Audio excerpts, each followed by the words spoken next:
So the first question is, many pharmacists understand the need to embrace social media, but for a variety of reasons such as lack of knowledge, maybe scared, etc., we don't know where to start. So the first question really is, why is it important they embrace social media? And as pharmacists yourself, do you find there's an eagerness to learn?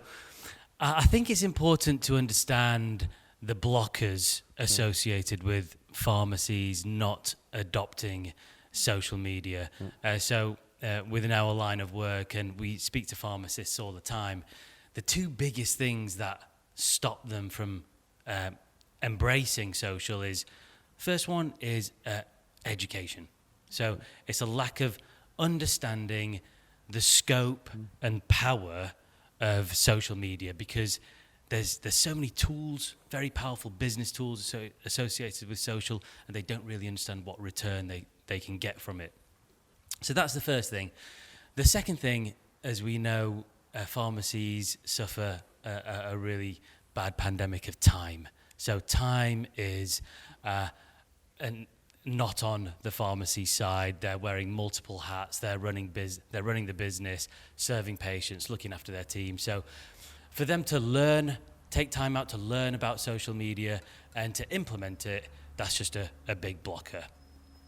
That being said, social media isn't a nice to have anymore. It is it should be a mandatory business tool.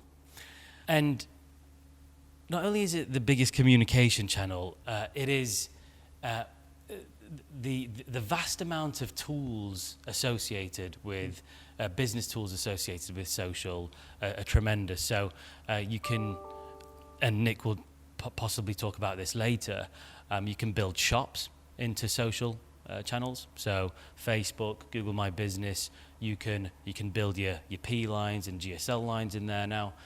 You can use them as booking calendars. So Facebook has booking calendar functionality, so you can people can book in for the private clinic.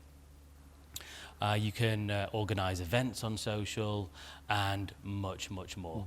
So, 5-10 years ago, yes, it was like, okay, social can be a nice to have, but today it's absolutely paramount that pharmacies use it. It is the most effective way to reach your audience, and the most cost effective. So it costs much less to reach thousands of people in your community via Facebook than it is the traditional form of marketing.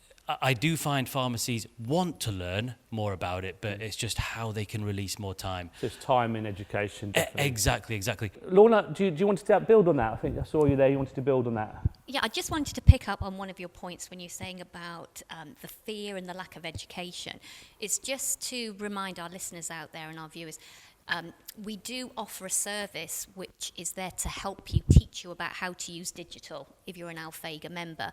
So one of our team will gladly come and talk to you. They'll take you through Google Analytics, Google My Business, really walk you through how you can set up a web page or maybe a social media page to absolutely overcome one of those barriers. So we can help there. Thanks very much, Lorna. Sam, did you want to come in on that as well? Yeah, I do. It's such a big topic. And actually, we were lucky enough to be at the Training Matters Recognition of Excellence Awards recently and Independent Community Pharmacy Awards. And it was no surprise that those that have really embraced digital and social media particularly were the winners, even if it wasn't associated to the category that, innovation as such.